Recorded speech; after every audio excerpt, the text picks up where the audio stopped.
মদিনায় নিল, কিন্তু একটা ব্যাপার ঘটলো। ব্যাপার কি জানেন? হাদিসের মধ্যে পড়েছি, যখন নবী মদিনায় ঢুকে কেউ যাইয়া সিদ্দিক আকবরের হাতে চুমা দেয়, কেউ যাইয়া নবীর হাতে চুমা দেয়। সিদ্দিক আকবরকে চুমা দিলে সিদ্দিক আকবরের মন খারাপ হয়, কারণ আমার সাথে তো নবী আছে। নবীকে চুমা দিলে সিদ্দিক আকবরের মন খুশি হয়। দেখতেছে বেশিরভাগ মানুষ সিদ্দিক আকবরের হাতে গিয়ে চুমা দিচ্ছেন, অর্থাৎ তারা শুনেছিলেন নবী দেখতে এরকম এরকম এরকম। তারা কি করলো? সিদ্দিক আকবরের দিকে গেল। ব্যাপার কি ব্যাপার কি? সিদ্দিক আকবর টেনশনে পড়ে গেলেন। আবু বকর চিন্তা করতেছে, কিরে সবে আমার হাতে কেন চুমা দেয়? দেখতেছে 3 দিন 3 রাত আপন মুর্শিদের সোহবতে ছিল, দয়াল নবীর সোহবতে ছিল। এই 3 দিন 3 রাতের সোহবত সিদ্দিক আকবরকে এমন পরিবর্তন করেছে। সিদ্দিক আকবরের হাত দেখতে দয়াল নবীর মতো লাগে, চেহারা দয়াল নবীর মতো লাগে, চলন দয়াল নবীর মতো লাগে, কথন দয়াল নবীর মতো লাগে। বড় করে বলুন সুবহানাল্লাহ। হযরত আবু বকর সিদ্দিক রাদিয়াল্লাহু তাআলা তিনি ইসলাম কবুলিয়তের দিক দিয়ে 4 নম্বর হলো, বয়স্কদের দিক দিয়ে তিনি কয় নম্বর? 1 নম্বর। কারণ হযরত আবু বকর সিদ্দিক, ওনার নাম কিন্তু আবু বকর নয়, ওনার নাম হচ্ছে, মূল নাম হচ্ছে আব্দুল্লাহ বিন আবি কুহাফা, কিন্তু পরিচিতি লাভ করেছে আবু বকর নামে। ওনার পিতার নাম হচ্ছে যে আবু কুহাফা। ওনার নামের পিছনে যে শব্দটি আছে এটা হচ্ছে ওনার পিতার নাম, এবং মাতার নাম হচ্ছে সালমা উম্মুল খাইর। এবং হযরত আবু বকর সিদ্দিক রাদিয়াল্লাহু তাআলা, ওনার জন্ম হচ্ছে 573 খ্রিস্টাব্দে অক্টোবর মাসে মক্কা শরীফের মধ্যে তিনি জন্মগ্রহণ করেন, এবং তিনি ওফাতপ্রাপ্ত হন 604 খ্রিস্টাব্দে 22 আগস্ট। কেউ বলেছেন 61 বছর হায়াত পেয়েছেন, কেউ বলেছেন 63 বছর হায়াত পেয়েছেন। রাসূল করিম সাল্লাল্লাহু আলাইহি ওয়াসাল্লামের প্রায় সমসাময়িক ছিল বিদায় উনি রাসূল করিম সাল্লাল্লাহু আলাইহি ওয়াসাল্লামের ছোটবেলা থেকে বন্ধু ছিলেন। বড় বড় বলে সুবহানাল্লাহ। এবং হযরত আবু বকর সিদ্দিক রাদিয়াল্লাহু তাআলা ওনার আল্লাহ পাক রব্বুল আলামিন আহকামুল হাকিমিন ওনাকে এমন ভাবে কবুল করেছেন যে রাসূল করিম সাল্লাল্লাহু আলাইহি ওয়াসাল্লাম তিনি বলতেছেন, আমি সবার হক আমি রাসূল করিম সাল্লাল্লাহু আলাইহি ওয়াসাল্লাম আদায় করে দিয়েছি, ইহসানের হক আদায় করেছি, কিন্তু একজনের ইহসানের হক আদায় করতে পারি নাই, যার ইহসানের হক আদায় করবেন খুদ আল্লাহ। তিনি হচ্ছেন হযরত আবু বকর সিদ্দিক রাদিয়াল্লাহু তাআলা আনহু। এবং শুধু তাই নয়, রাসূল পাক সাল্লাল্লাহু আলাইহি ওয়াসাল্লাম বলতেছেন যে আবু বকর সিদ্দিকের সম্পদ ইসলামের জন্য আমি রাসূলকে এত উপকৃত করেছে যেটা অন্য কারো সম্পদ করে নাই। এবং আবু বকর সিদ্দিক শুধু দুনিয়াবি সম্পদ, টাকা পয়সা রাসূল করিম সাল্লাল্লাহু আলাইহি ওয়াসাল্লাম এর জন্য খরচ করেছেন তা নয়, তিনি মনে প্রাণে দয়াল নবীকে ভালোবাসতেন। বড় করে বলে সুবহানাল্লাহ। কারণ হযরত আবু বকর সিদ্দিকের কলিজায় সবসময় একটা আগুন জ্বলতো, সেই আগুন হলো ইশকে মুস্তাফার আগুন। মাঝে মধ্যে উনি খুবই ভোরবেলা গিয়ে রাসূলের দরবারে বসে থাকতেন, দরজার সামনে বসে থাকতেন। রাসূল করিম সাল্লাল্লাহু আলাইহি ওয়াসাল্লাম যখন ফজরের নামাজ পড়ানোর জন্য হুজরা থেকে বের হতেন, আবু বকর তুমি আমার ঘরের দুয়ারে কি করতেছো? ইয়া রাসূলুল্লাহ, আমার ঘরে শান্তি লাগে না, এই জন্য আমি আপনার ঘরের দুয়ারে এসে বসে থাকি, কারণ আমি আবু বকর চাই আমার রাসূল ফজরের ওয়াক্তে সর্বপ্রথম ঘর থেকে যখন বের হবে, সর্বপ্রথম আমি আবু বকর যেন আমার আল্লাহর হাবিবকে দেখি, এবং আল্লাহর হাবিবে যেন সর্বপ্রথম আমি আবু বকরকে দেখেন। এগুলা এমন একটা মহাব্বত যেগুলো পৃথিবীর কোনো মহাব্বতের সাথে তুলনা করা যায় না। এত মহাব্বত ছিল হযরত আবু বকর সিদ্দিক রাদিয়াল্লাহু তাআলা। তিনি তো ইসলাম ধর্ম কবুল করেছেন, তার একটা ইতিহাস আছে। এটা হযরত আব্দুল্লাহ ইবনে মাসউদ রাদিয়াল্লাহু তাআলা এর বরাতে এই ওয়াকিয়াটা বলতেছে। তিনি যখন ব্যবসার উদ্দেশ্যে যখন মক্কার বাইরে গেলেন, তিনি সেখানে একটি স্বপ্ন দেখলেন, একটি চন্দ্র, যে চন্দ্রের আলো মক্কার প্রতিটা ঘরে ঘরে চলে গেছে। এবং ওই চন্দ্রটি সিদ্দিক আকবরের কোলে এসে পড়েছে। বড় করে বলে সুবহানাল্লাহ। এই স্বপ্নটি দেখার পরে হযরত আবু বকর সিদ্দিকের মধ্যে একটা ভিতরে তুফান আরম্ভ হয়ে গেল। যাকে হিদায়াতের মালা যাকে ডাকে সে অটোমেটিক সেখানে এসে পড়ে। হযরত আবু বকর সিদ্দিক রাদিয়াল্লাহু তাআলা ব্যবসার কাজ শেষ করলেন। ব্যবসার কাজ শেষ করার পরে তিনি যখন ব্যবসার কাজ শেষ করে আসেন, একজন পূর্ববর্তী নবীর উম্মতের মধ্যে একজন বড় আলেম, যার বয়স হয়েছে 390 বছর। কত বছর?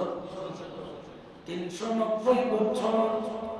যার কপালের এই ভ্রুর অংশটা ঝুলে পড়েছে, অতীব বৃদ্ধ, কিন্তু একজন জাইয়্যিদ আলেম, একজন বড় আলেম, যার কাছে তাওরাত কিতাবের জ্ঞান আছে, জাবুর কিতাবের জ্ঞান আছে, ইনজিল কিতাবের জ্ঞান আছে, আর বিভিন্ন ধর্মের জ্ঞান যেই ব্যক্তির মাথার মধ্যে আছে, ওই রকম একজন বুজুর্গ ব্যক্তির কাছে গেলেন।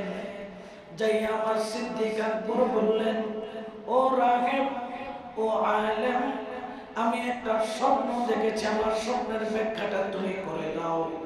সঙ্গে সঙ্গে বললেন, কি স্বপ্ন তুমি দেখেছ? ওই রাগিবকে আমার সিদ্দিক আকবর বললেন, ও রাগিব, আমি স্বপ্নের মধ্যে দেখেছি একটা চন্দ্র পুরা মক্কার ঘরে ঘরে আলো বিতরণ করতেছে। ওই চন্দ্রখানা সকল ঘরে আলো দিচ্ছে, কিন্তু আমার কোলে এসে পড়েছে। বড় করে বলে সুবহানাল্লাহ। এই কথা শোনার পরে ওই আলেম চোখ তুলে তাকালেন, হযরত আবু বকর সিদ্দিককে ডাক দিয়ে বললেন, আচ্ছা তোমার নাম কি আব্দুল্লাহ বিন আবি কুহাফা? বললেন, হ্যাঁ। এদিকে আসো, আমার সামনে বসো। আচ্ছা তোমার বাবার নাম কি অমুক? বললেন, হ্যাঁ। তোমার মায়ের নাম কি অমুক? বললেন, হ্যাঁ। তুমি কি বনি তামিম গোত্রের লোক? বললেন, হ্যাঁ। বললেন, একটা কাজ করো, তুমি তোমার শরীরের পাঞ্জাবির অংশটা একটু তোলো। আমার জ্ঞান বলতেছে তোমার নাভির নিচে একটা তিল রয়েছে, তিল। তখন ওই রাগিবের কথা শুনে হযরত আবু বকর সিদ্দিক নিজের নাভির নিচে যে একটা বড় তিল আছে, কখনো তিনি তাকায় দেখেন নাই। তিনি চিন্তার মধ্যে পড়ে গেলেন।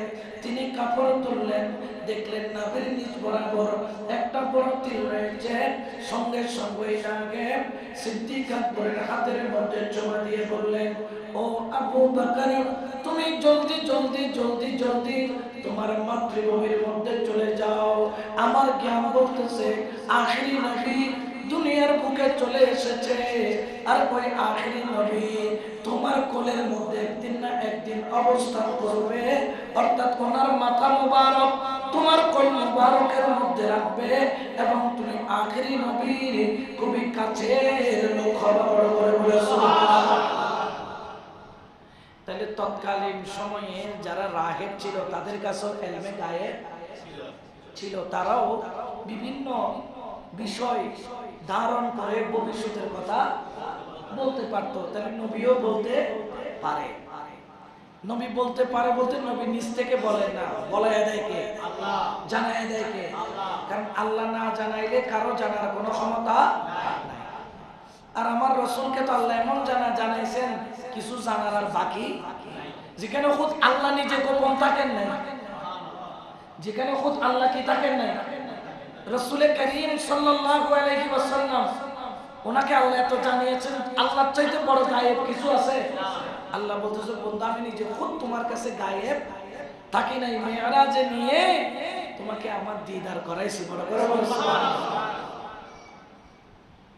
এখন এই কথা শুনে সিদ্দিক আকবরের ভিতরে একটা উতলা প্রেম মহব্বত আরম্ভ হয়ে গেল। বড় করে বলেন না সুবহানাল্লাহ।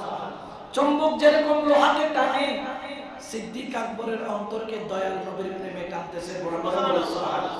তখনও যে আখেরি নবী দয়াল নবী, তিনি যে রাসূল হয়েছেন, এটা কিন্তু সিদ্দিক আকবর তিনি কি করলেন, আস্তে আস্তে ব্যবসার কাজ শেষ করে তিনি চলে আসলেন মক্কার মধ্যে। এসে পুরানো জিগার পুরানো দোস্ত আবু জাহেল, যাকে যদিও বা ওনার নাম আবু জাহেল, ওনার নাম ছিল আবুল হাকাম, জ্ঞানীদের বাপ। এত জ্ঞান, কেউ বুদ্ধি পরামর্শ করতে তার কাছে যাইত। দেখবেন গ্রামগঞ্জের মধ্যে কিছু মানুষ থাকে যারা খুব পণ্ডিত, এলাকার মানুষ যদি কোনো বিপদে পড়ে দৌড়াইয়া ওনার কাছে যায়, বলতে আর ইয়ে না বুঝিনি জাগার বেজার হয়েছে আর সত্যি না কেন সোনা আইন না পাই বলি হতে সেই হতে হতে না ভাই বেটা তুই ভাবি। এরকম কিছু জ্ঞানী ব্যক্তি আছে যারা উকিল থেকেও বেশি বুঝে। এরকম পণ্ডিত ব্যক্তি ছিল আবু জাহেল। এখন আবু জাহেলের কাছে গিয়ে বলতেছে, দোস্ত এখানে আমি একটু জানতে চাচ্ছি এখানে কি কোনো নবী এসেছে? তুমি কেমন জানো? কয়েকদিন আগে মুহাম্মদুর রাসূলুল্লাহ সাল্লাল্লাহু আলাইহি ওয়াসাল্লাম, সে তো তার ভাষায় বলতেছে নাম ধরে, যে উনি কয়েকদিন আগে নবুয়ত দাবি করেছে এবং আমাদের খোদাকে সে অস্বীকার করেছে, লাত মানাত উজ্জাকে অস্বীকার করে বলছেন লা ইলাহা ইল্লাল্লাহু মুহাম্মাদুর রাসূলুল্লাহ সাল্লাল্লাহু আলাইহি ওয়াসাল্লাম। এখন আবু বকর সিদ্দিক আর কথা নাই, যেহেতু রাসূলের সাথে দোস্তি আছে, বন্ধুত্ব আছে, দেরি করলেন। আস্তে করে তিনি দয়াল নবীর রওজায় দরবারে চলে গেলেন। যাইয়া দয়াল নবীর কাছে গেলেন। নবীও মুস্কি মুস্কি হাসে, আবু বকর সিদ্দিকও মুস্কি মুস্কি হাসে, কারণ বাল্য বন্ধু। তো বাল্য বন্ধু। বলতেছেন আপনি নাকি আখেরি নবী? রাসূল পাক বললেন হ্যাঁ। তো বলতেছেন যদি আপনি আখেরি নবী হন, আমি আপনার কাছে একটা মুজিজা দেখতে চাই। তখন রাসূল করিম সাল্লাল্লাহু আলাইহি ওয়াসাল্লাম বললেন, আবু বকর তুমি মুজিজা দেখতে চাচ্ছ? ওই যে রাহেব তোমাকে বলেছে এর চাইতে বড় মুজিজার দরকার আছে। ওই যে তোমাকে বলেছে তোমার নাভির নিচে একটা তিল আছে, এর চাইতে বড় মুজিজা দরকার আছে। ওই যে তুমি স্বপ্নে দেখেছো যে তোমার কোলে চন্দ্র আর তোমার কোলে চন্দ্র এসে পড়েছে, এর চাইতে বড় মুজিজা দরকার আছে। সিদ্দিক আকবর বললেন, ইয়া রাসূলুল্লাহ আমার মুজিজা লাগবে না, একটু আপনার জবানে আমাকে কলমা পড়াইয়া দিন। আমার নবীর সাথে সাথে পড়িয়ে দিলেন, আশহাদু আল্লা ইলাহা ইল্লাল্লাহ ওয়া আশহাদু আন্না মুহাম্মাদার রাসূলুল্লাহ সাল্লাল্লাহু আলাইহি ওয়াসাল্লাম। বড় করে বলেন না সুবহানাল্লাহ। এবং ওই রাহেব দয়াল নবীর জন্য একটা চিঠি দিয়েছিলেন, যেটা সিদ্দিক আকবরকে দিয়েছে। সিদ্দিক আকবর যখন কলমা পড়ে চলে যায়, তখন আমার নবী বলছেন, আবু বকর ওই যে রাহেব আমার জন্য একটা চিঠি দিয়েছে, তুমি সেটা দিচ্ছ না কেন? তুমি সেটা দিচ্ছ না কেন? রেখে দিয়েছো কেন? তখন সিদ্দিক আকবর বলেন, ইয়া রাসূলুল্লাহ চিঠি দিয়েছে এটা আপনি কেমনে জানেন? এটা তো আমি আপনাকে বলি নাই। আমার রাসূল মুস্কি হেসে বলে, চিঠিটা দাও।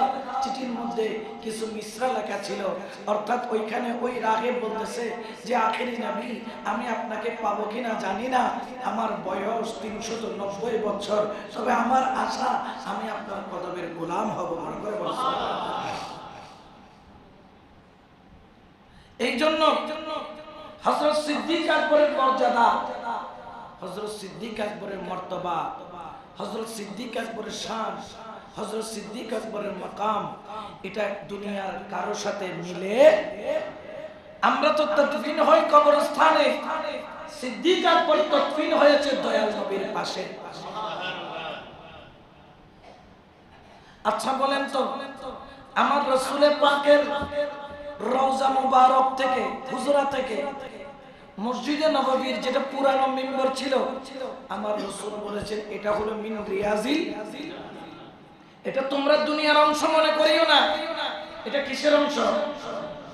কেউ যদি এইখানে নামাজ পড়ে, তারা কোথায় নামাজ পড়লো? এই জন্য দেখেন না ওই জায়গার মধ্যে আলাদা কার্পেট দেওয়া আছে। সব জায়গায় এক কালার কার্পেট, কিন্তু মিন রিয়াজিল জান্নাহ যে অংশটাকে বলেছে, ওই অংশের মধ্যে একটা আলাদা কার্পেট দেওয়া আছে, যেখানে গিয়ে মানুষ নামাজ পড়ার জন্য পাগল হয়ে যায়। অর্থাৎ রাসূল পাক সাল্লাল্লাহু আলাইহি ওয়াসাল্লামকে যে খামির থেকে তৈরি করেছেন আল্লাহ, ওই খামির দুনিয়ার মাটি নয়, ওটাও জান্নাতি। বড় করে বলে সুবহানাল্লাহ। আর জান্নাতে কিছু মাটি নাই, জান্নাতে যা আছে সব নূর। জান্নাতের মাটি বলতে কিছু নেই, জান্নাতের মাটিটাও কিসের মাটি? নূরই মাটি, নূর দিয়ে বানাইছেন। এই জন্য যারা বলেন যে নবী তো মানুষ না হলে নবীকে দুনিয়াতে দাফন করলো কেন? কারণ যাকে যেখান থেকে তৈরি করেছে তাকে সেখানে, আমি আর আপনি মাটিতে দাফন হয়েছি, হয়েছে, হচ্ছে, হতে থাকবে। কিন্তু রাসূল পাক সাল্লাল্লাহু আলাইহি ওয়াসাল্লাম যে স্থানে দাফন হয়েছে ওই মাটিটা দুনিয়ার মাটি নয়, ওটা জান্নাতি মাটি। তো ওইখানে আল্লাহ পাক রব্বুল আলামিন দুইজন ব্যক্তিকে সুযোগ দিয়েছেন। একজনের নাম হচ্ছে হযরত সিদ্দিক আকবর, আরেকজনের নাম হচ্ছে হযরত ফারুক আজম। দুজনকে রাসূল পাক সাথে রেখেছেন, কারণ রাসূলের চারজন উজির আছে। চারজন কি আছে? উজির। দুইজন জমিনে, দুইজন আরশে। দুইজন জমিনে কে? একজনের নাম হচ্ছে আবু বকর, আরেকজনের নাম হচ্ছে ফারুক। আর আসমানের দুইজন ওজির আছে। দেখবেন নবী মেরাজে যাচ্ছেন, দুইজন ওজির দিয়েছেন। একজনের নাম জিবরাইল, একজনের নাম হযরত মিকাইল আলাইহিস সালাম। বড় করে বলে সুবহানাল্লাহ। রাসূল পাক সাল্লাল্লাহু আলাইহি ওয়াসাল্লাম দয়াল নবী, নূর নবী, জিন্দা নবী, রাহমাতাল লিল আলামিনের এত পাগল, যখন মুসলমানের সংখ্যা মাত্র 40 জন, 40 নম্বরের ফারুক আজম ইসলাম ধর্ম কবুল করলো। ফারুক আজম দয়াল নবীর দরবারে আরজি পেশ করলেন, ইয়া রাসূলুল্লাহ, ইয়া হাবিবাল্লাহ, আল্লাহর ঘর তো মূর্তির জন্য নয়, আল্লাহর ঘর তো আল্লাহর ইবাদতের জন্য। আমরা তো মুসলমান, ইয়া রাসূলুল্লাহ, ওমর ইসলাম ধর্ম কবুল করেছে, মুসলমানরা আর গোপনে নামাজ পড়বে না, ঘরের ভিতর লুকায়া নামাজ পড়বে না, আল্লাহর বান্দারা আল্লাহর ঘরের মধ্যে নামাজ পড়বে। বড় করে বলেন সুবহানাল্লাহ। এই 40 নম্বর মুসলমান হওয়ার আগে মুসলমানরা কোনোদিন প্রকাশ্যে আল্লাহর ইবাদত করেন নাই। ফারুক আজম যখন ইসলাম ধর্ম কবুল করলেন, কয় নম্বরে? 40। 40-এর দাম আছে, এই জন্য সুন্নিদের কাছে 40-ও আছে।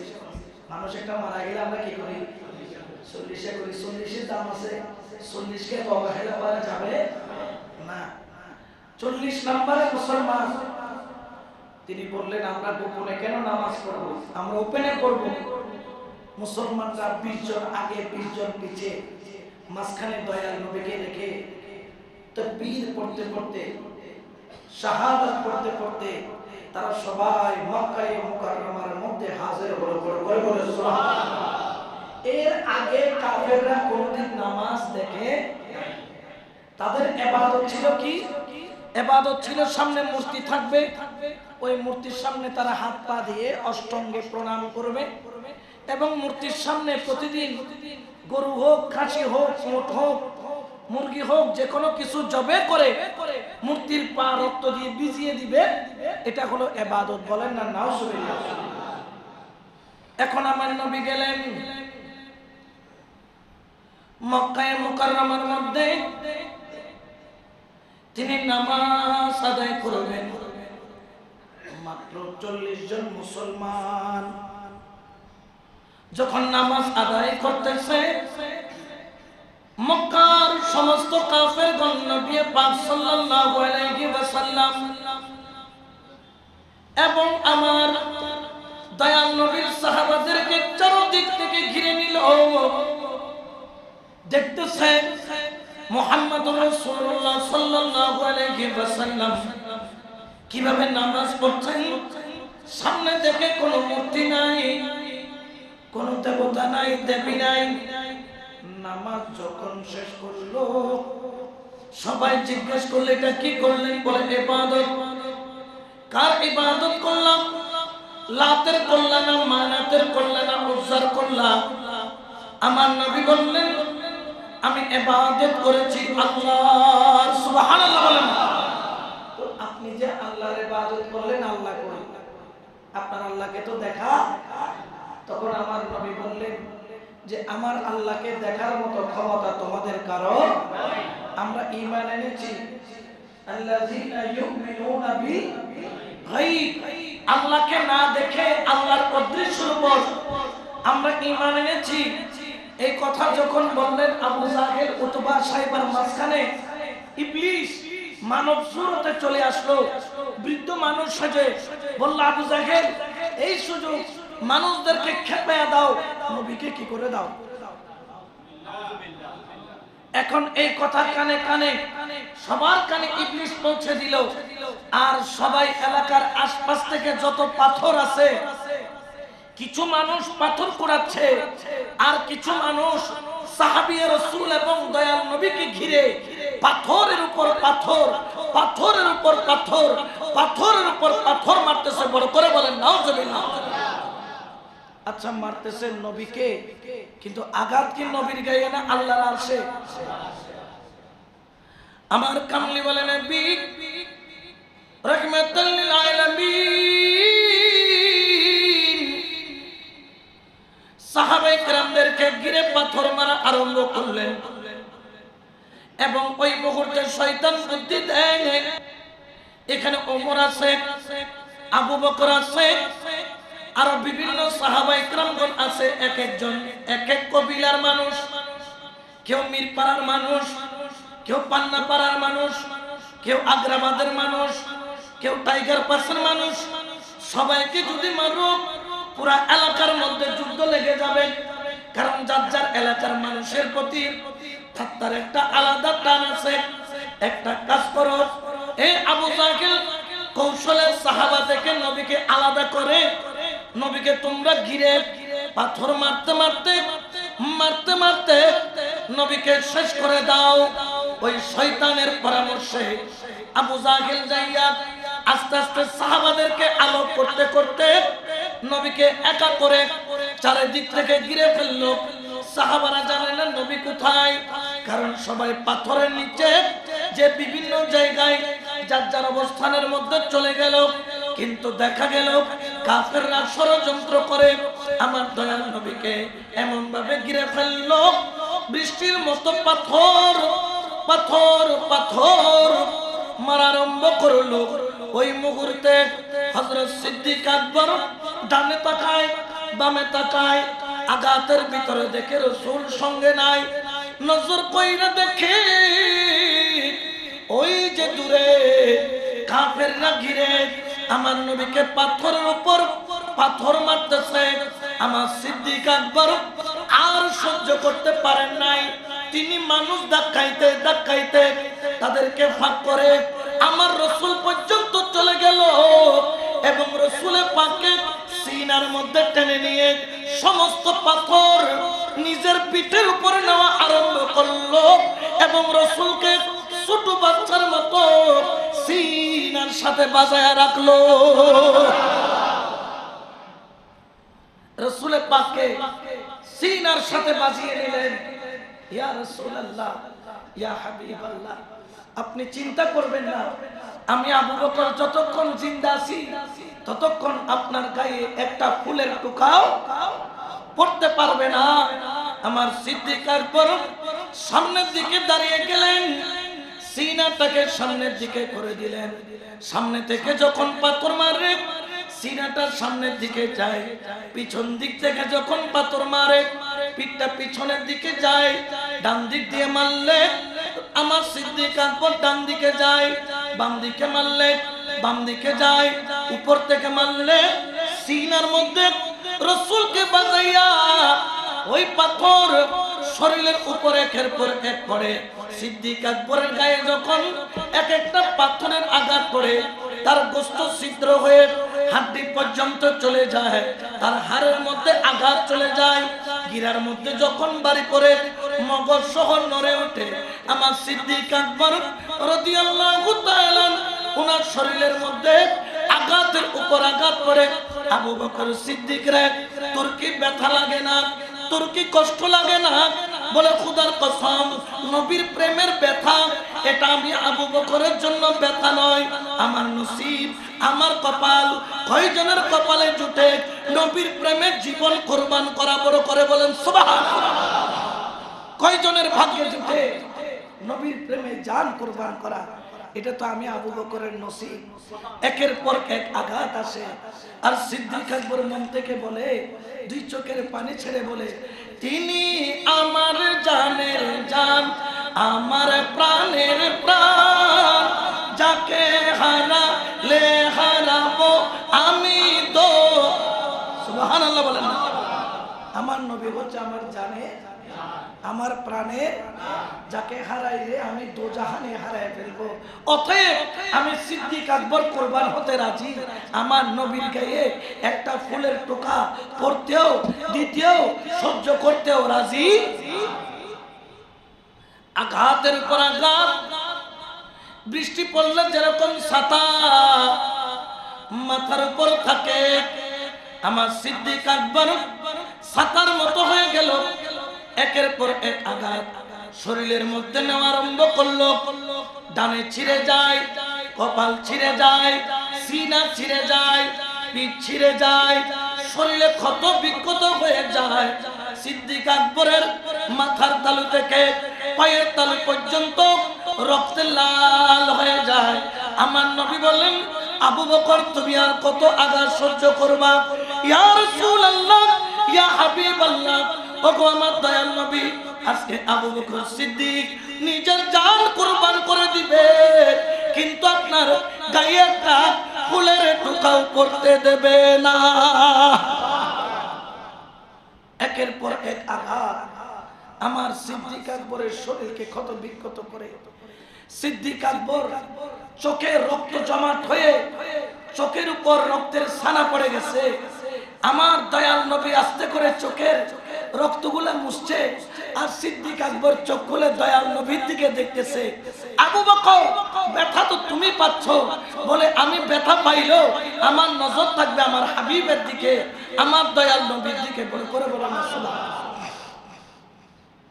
সিদ্দিক আকবর রাদিয়াল্লাহু তাআলা দয়াল নবীর প্রেমে এমন ভাবে বিভোর হয়ে গেল, আঘাতের উপর আঘাত, শরীর ক্ষত বিক্ষত হয়।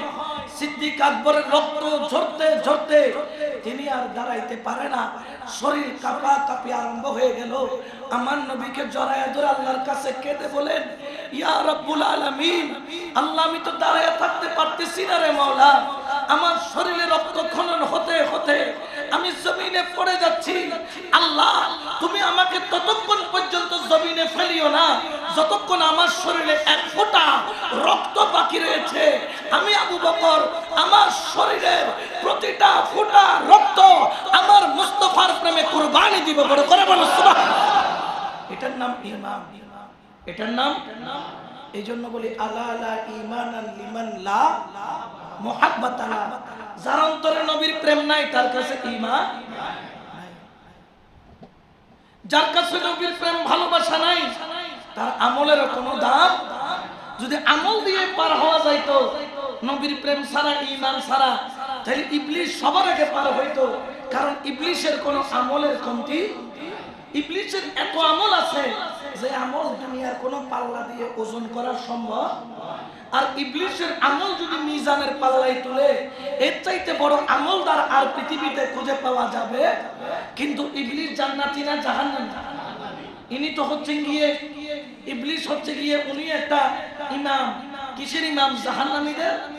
কিয়ামতের ময়দানে বলবে, আমার মুরিদ যারা আছো, নবীর প্রেম ভুলে গিয়েছো, আল্লাহ ওয়ালাদের প্রেম ভুলে গিয়েছো, তোমাদেরকে দুনিয়ার প্রেমে লাগাইয়া দিছি, দুনিয়ার প্রেম বাজারে তোমাদেরকে শুধু দৌড়াইতে দিছে, আসো তোমাদের ইমামও জাহান্নামী, তোমরাও।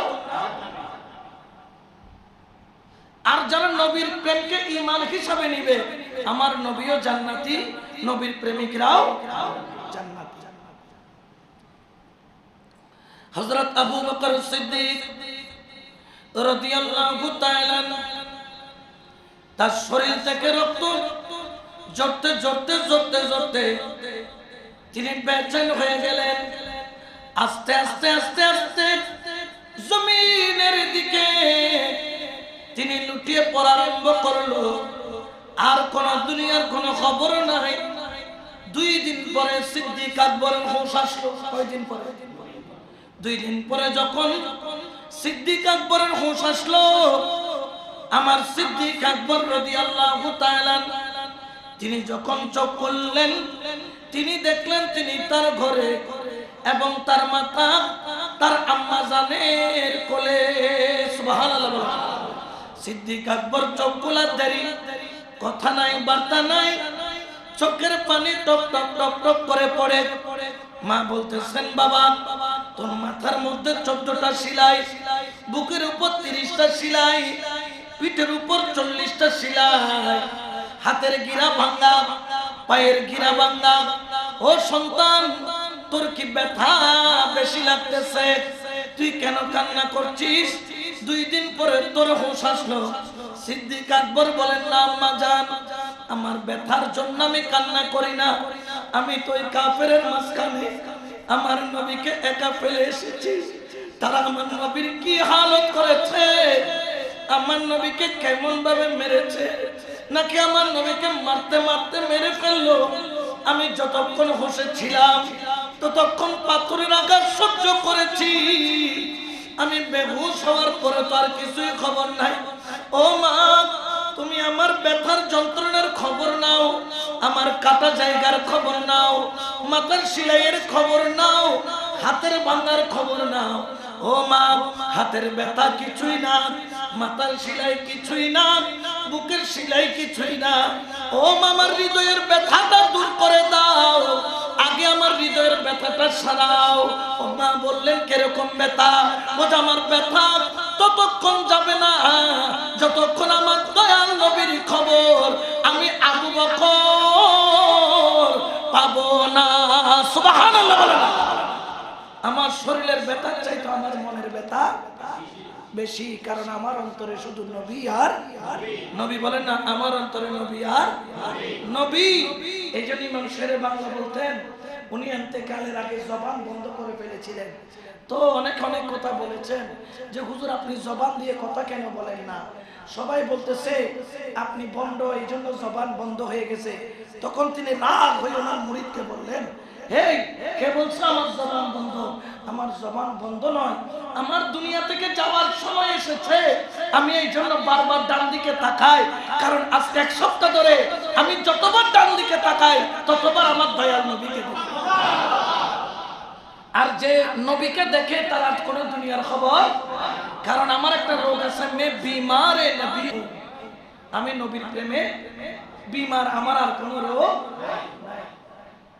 সিদ্দিক আকবর বলেন, আমি একটা রোগে বিমার, আমার ব্যথার জায়গায়, সেটা হলো দয়াল নবী রাহমাতাল লিল আলামিন। এটার জন্য আল্লাহ পাক পবিত্র কুরআন সিদ্দিক আকবরের সাক্ষী হয়ে যায়, আন-নাবিয়্যু আওলা বিল মুমিনিনা মিন আনফুসিহিম। নবী হলো মুমিনের জানের চাইতো আরো কাছে। নবী হলো উম্মতের জন্য নিজের জানের চাইতো বেশি দামি। এটা ঘোষণা কার? আল্লাহ। সিদ্দিক আকবরকে কোন রকম থামায় রাখতে পারে না। মা বলতেছে, বাবা তুমি একটু আরাম করো, 1 সপ্তাহ পরে যাইও। ডাক্তার বলছে কোন রকম তুমি বিছনা থেকে উঠতে।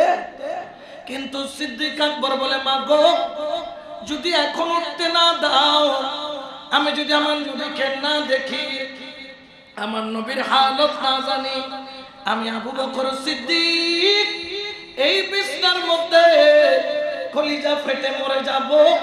কারণ আমাকে বাঁচানোর একটাই মাত্র ঔষধ, সেটা হলো দিদারে মুস্তাফা।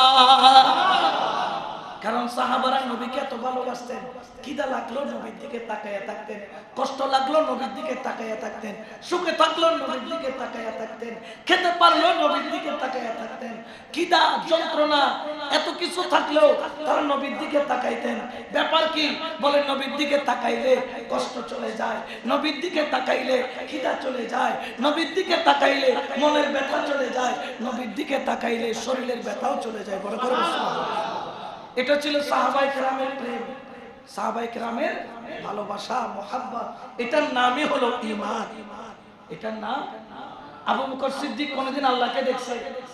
ওমর, ওসমান, মাওলা আলী আল্লাহকে দেখছে? তো মুসা আলাইহিস সালামের উম্মত তো ধর্ম কবুল করার আগে বলছিলেন যে মুসা তুমি যদি আল্লাহকে মানো সে আল্লাহকে আগে আমাদেরকে দেখাও। মুসা আলাইহিস সালাম বলেছিলেন রাব্বি আরনি, আল্লাহ বলেছিলেন মুসা লান তারানি, তোমরা আমাকে কেউ দেখবা। তো এখানে সিদ্দিক আকবর, ফারুক আজম, উসমান জিন্নুরাইন কেউ আল্লাহকে দেখতে চায় নাই। কেন? কারণ তারা আল্লাহ পাওয়ার তৃষ্ণা মিটাই তো নবীর দরবারে গেল। নবীর দরবারে গেলে আল্লাহ পাওয়ার তৃষ্ণাটা মিটে যাইতো। কারণ আপনি যদি রাসূলে পাকের দিকে তাকান, রাসূলে পাক সাল্লাল্লাহু আলাইহি ওয়াসাল্লামে এমন কোন একটা মুহূর্ত যায় না যেটা আল্লাহর বিধানের বাইরে। রাসূলে পাকের প্রতিটা জীবনের প্রতিটা সেকেন্ড গিয়েছে আল্লাহর বিধানের ভিতরে। সিদ্দিক আকবর নবীর প্রেমে যখন বেকরার, আম্মা জান বললেন কে আছো? আমার আবু বকরকে নবীর দরবারে নিয়ে যাও, নাইলে সিদ্দিক আকবরকে দড়ি দিয়েও বেঁধে রাখা। সিদ্দিক আকবরকে দুইজন ব্যক্তির উপর ভর দিয়ে আস্তে আস্তে ছেঁচড়াইতে নবীর দরবার পর্যন্ত নেওয়া হলো।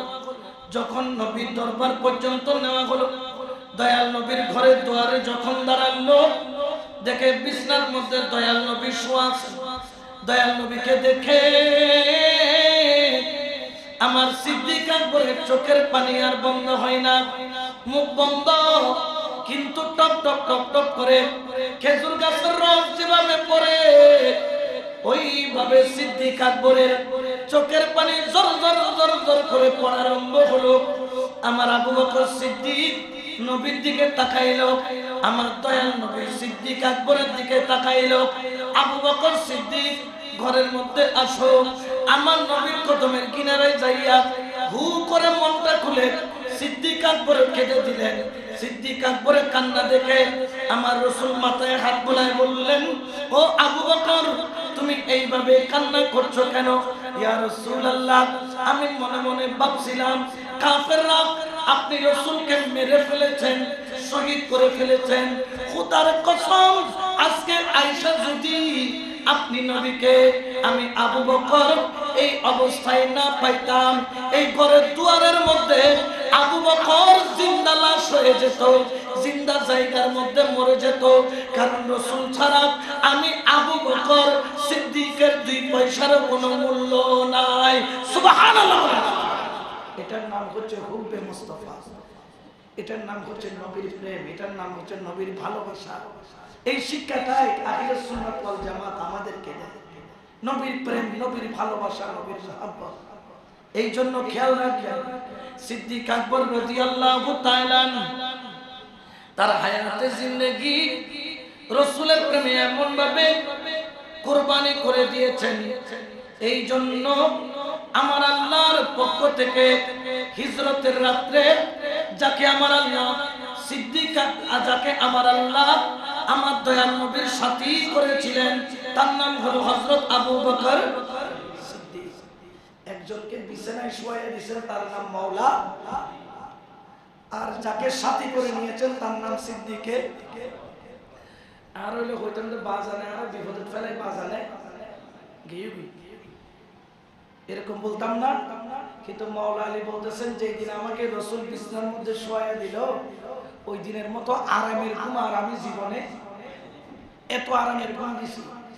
কারণ বলতেছে ও আলী, তুমি এখানের কাজ শেষ করে তাড়াতাড়ি কোথায় চলে আসিও?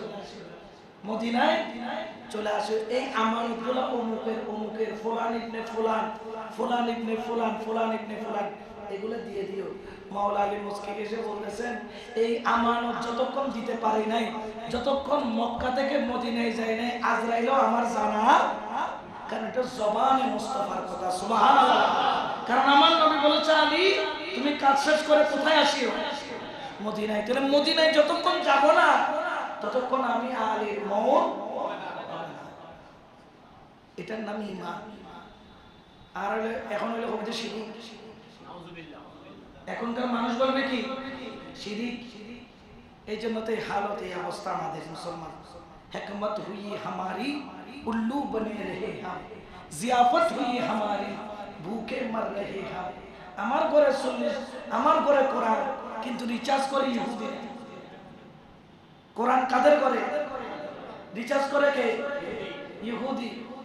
হিকমত হুই हमारी উল্লু বনে, দেখি আমরা উল্লু বনে আছি পেশা। জিয়াফত হুই हमारी, আমার ঘরে 40 গরু দিয়ে মেজবান চলে, ভুকে মর রহি হাম। আমার টাকা দিয়ে মেজবানি চলতেছে, কিন্তু আমি এখন এক প্লেট ভাত খাইতে পারি নাই, বড় আফসোস। সিদ্দিক আকবরকে সঙ্গে নিলেন, কেমন সঙ্গে নিলেন? আল্লাহ পাক রব্বুল আলামিন তাকে সঙ্গী বানায়া দিলেন। কাফেরের সামনে দিয়ে রাসূল বের হয়ে গেল। কাফের রাসূলকে, ওটা কি মরা রাসূল ছিল না জিন্দা রাসূল? জিন্দা থাকতে অনেকে রাসূলকে দেখে নাই, যারা মরা বলতেছে দেখবে কোনদিকে? আল্লাহ রাসূল কি করছেন? এক মুষ্টি মাটি নিছেন, ওয়ামা রামাইতা ইজ রামাইতা ওয়ালাকিন্নাল্লাহা রামা। আস্তে করে মারলেন, সবার চোখ ডলতে ডলতে ডলতে ডলতে অন্ধ হয়ে গেল। আমার রাসূল তাদের তলোয়ারের নিচ দিয়ে চলে গেল। বন্ধু টেরো না ভাই, রাসূল যার বুদ্ধে জীবনে মারি ফেললে বই দেখি, যাকে মারার জন্য বসে আছে তাকে তারা চোখ খুলেও দেখে নাই। অর্থাৎ রাসূল দেখার জন্য ঈমান লাগে, রাসূলকে দেখার জন্য কি লাগে? ঈমান লাগে।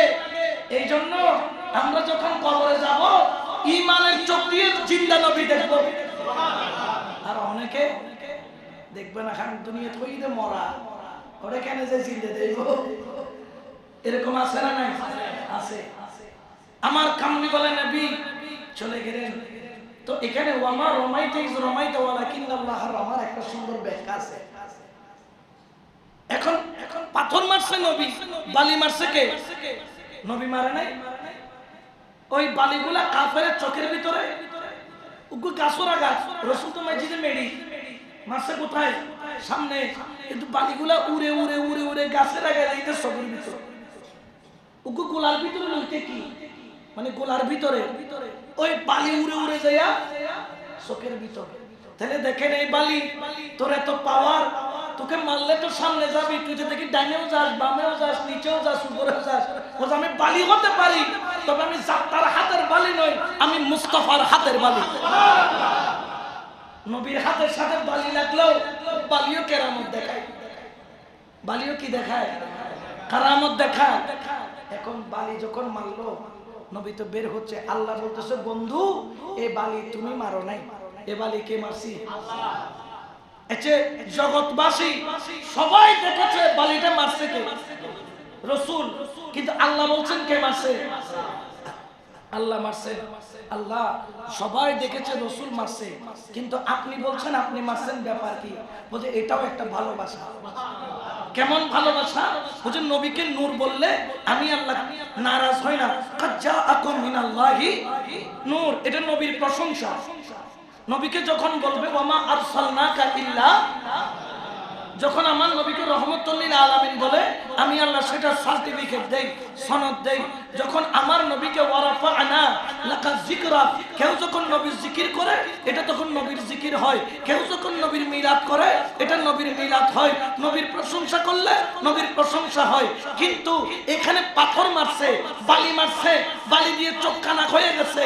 কাফেররা বলতেছে নবী জাদুঘর, নবী ভণ্ড, নবীর উপর ইলজাম দিচ্ছে। যখন নবীর উপর ইলজাম আসে সেটা আমি আল্লাহ সহ্য করতে পারি না। এ কাফেররা, যদি ইলজাম দিতে হয় আমি আল্লাহকে দাও, আমি আল্লাহকে দাও। কারণ কি জানো? পাথর নবী মারছে, কিন্তু ইলজাম নিচ্ছে আমি আল্লাহ। তোমরা জাদুঘর বললে আমাকে বলো, আমার বন্ধুকে বইলো না।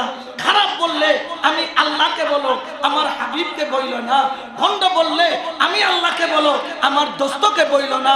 দোস্তের জন্য ওয়ারাফা'না লাকা যিকরাক, দোস্তের জন্য আলাম নাশরাহ লাকা সাদরাক, দোস্তের জন্য আমার আল্লাহ কদ জাআকুম মিনাল্লাহি নূর, দোস্তের জন্য কুল ইন কুনতুম তুহিব্বুনাল্লাহ ফাত্তাবিউনি ইউহিব্বুকুমুল্লাহ, দোস্তের জন্য আন-নাবিয়্যু আওলা বিল মুমিনিনা মিন আনফুসিহিম, দোস্তের জন্য লা উকসিমু বিহাযাল বালাদ, দোস্তের জন্য আমি আল্লাহ শান দিয়ে দিলাম, অপবাদগুলা আমি আল্লাহ আমার কাঁধে নিয়ে নিলাম। বড় করে বলুন সুবহানাল্লাহ।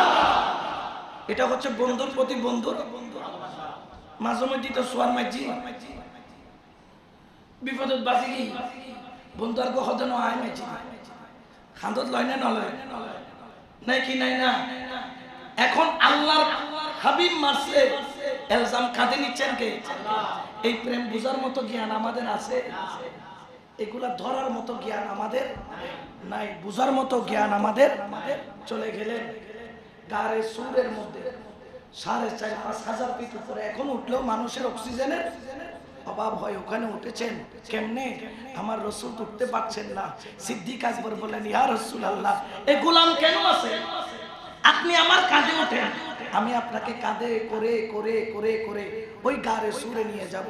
4,500 ফিটের উপরে, প্রায় 4,800 ফিট উপরে সিদ্দিক আকবর কাঁধে করে রসুলকে নিয়ে উঠেছেন। বড় করে এখান থেকে মুফাসসির ইকরামগণ বলতেছে এটার লক্ষণ কি? বলছে যিনি রসুলকে নিজের কাঁধে নিতে পেরেছেন, এই জন্য ইসলামের দায়িত্ব সিদ্দিক আকবরের কাঁধে নিয়েছেন। কারণ যে রসুলকে কাঁধে নিয়েছেন তিনি ইসলামের দায়িত্ব নিতেও সক্ষম। করে তো কাতার ভিতরে যখন গেল সিদ্দিক আকবর বলছে, ইয়া রাসূলুল্লাহ, আপনি আগে না আমি আগে? কারণ এখানে সাপ থাকতে পারে, বিচ্ছু থাকতে পারে, বিভিন্ন ভয়ানক জানোয়ার থাকতে পারে। আপনি আগে নয় আমি আগে যাব। আগে যাইয়া 70টার উপরে সুরাত নাটলেন, একটা সুরাগে নিজের আঙ্গুল দিয়ে দিলেন। এবার বললেন, রাসূল গো আসো। ওইখানের মধ্যে ঢুকলো, কাফেররাও পিছনে পিছনে চলে আসলো। আয়েশা দেখতেছেন মাকড়সার জালি বেঁধে গেছে, আবার কবুতর বাসা বেঁধে ডিম পেড়ে দিয়েছে, মাঝখানে একটা ছোট গাছ উঠে গিয়েছে। কাফেররা বলে এখানে নবী থাকতে পারে না, কিন্তু নবী সেখানে আছেন। সিদ্দিক আকবর মাথা নিচু করে এই কাফেরদের পা গুলা দেখতেছেন। তখন সিদ্দিক আকবরের মনের মধ্যে একটা ভয় চলে আসলো, ভয় চলে আসলো। তখন আমার নবী বলতেছেন, আবু বকর তুমি ভয় পাইও না, কারণ এখানে আমরা দুইজন নই, ইন্নাল্লাহা মা'ানা, এখানে শুধু দুইজন নই, এখানে আমার আল্লাহ আমাদের সাথে আছে। আমরা দুইজন না, আমরা কয়জন? তৃতীয় নাম্বার কে? তখন সিদ্দিক আকবর বলতেছি, ইয়া রাসূলুল্লাহ, যদি কাফেররা যদি এদিক দিয়ে ঢুকে তো আমি কোন দিক দিয়ে যাব? আল্লাহ রাসূল আঙ্গুল দিয়ে বললেন এদিকে যাব, কিন্তু গর্তের মুখ কয়টা? এখন আমরা ঢুকছি মসজিদে এদিক থেকে, পূর্ব দিক থেকে। নামাজ পড়ে কোন দিকে? পশ্চিম। পশ্চিম দিয়ে যাওয়ার কোনো জায়গা আছে? এখন নবী যখন বললেন এই দিকে বের হব, সিদ্দিক আকবর দেখলেন ওই জায়গার মধ্যে একটা আল্লাহর কুদরতি দরজা খুলে গেছে। ওই দরজা দিয়ে একটা সমুদ্র দেখা যায়। ওই সমুদ্রের মধ্যে একটা স্বর্ণের নৌকা ফুল দিয়ে সাজানো। আমার আবু বকর সিদ্দিককে বললেন, আবু বকর চিন্তা করো না, কাফের এদিকে ঢুকলে আমি তোমাকে নিয়ে এই নৌকায় চড়ে আল্লাহর কুল কায়নাত সৃষ্টি জগৎ ঘুরে বেড়ায় আসবো। সেখানে সিদ্দিক আকবর 3 দিন 3 রাত ছিলেন, পিপাসায় কাতর। আল্লাহর হাবিব সেখানে সিদ্দিক আকবরকে বললেন, এত কি হয়েছে? বলছি, ইয়া রাসূলুল্লাহ, এত তৃষ্ণা আমার সহ্য করার আর ক্ষমতা নাই। তখন সিদ্দিক আকবর বললেন, ওই যাও ওখান থেকে পানি, দেখতেছে মাটি ফেটে পানি উঠতেছে, পানি পান করলেন সিদ্দিক আকবর। ইয়া রাসূলুল্লাহ, দুধের চাইতো সাদা, মধুর চাইতো মিষ্টি, বরফের চাইতো ঠান্ডা, এখানে পানি করতে গে? বলছে, আবু বকর, এটা দুনিয়ার পানি নয়, আল্লাহ আমাকে ইন্না আ'তাইনা, ওই কাউসারের পানি সবাই সেখানে পান করবে, আমি তোমাকে এখানে পান করাই। এরকম আল্লাহওয়ালা, আল্লাহর নবীর প্রেমিক যারা, তারা এখানে কি করতে পারে? পান করতে পারে। এটা সবার নসিবে আসে। সিদ্দিক আকবর রাদিয়াল্লাহু তাআলা 3 দিন 3 রাত গর্তের ভিতরে ছিল। আচ্ছা বলেন তো, গর্তের ভিতরে 3 দিন 3 রাত দুজন কি করছে? কোন ইবাদত করছে? কোন কাজ করছে? কোন জিকির করছে? কোন সিজদা করছে? বলতেছে না, 3 দিন 3 রাত সিদ্দিক আকবরের একটাই কাজ ছিল, দিদারে মুস্তাফা, নজরে মুস্তাফা, ওয়াজহে মুস্তাফা, শুধু নবীর দিকে তাকায় থাকা। 3 দিন 3 রাত শুধু একটা কাজ করছেন, কার দিকে তাকায় ছিল? নবীর দিকে। বলে না কার দিকে? নবীর দিকে। কারণ কি নবীর সাথে কারো কখনো তুলনা হয়? জোরে বলেন না হয়। এই জন্য বললাম, মিয়া তিনজিরু কাফি নজরিন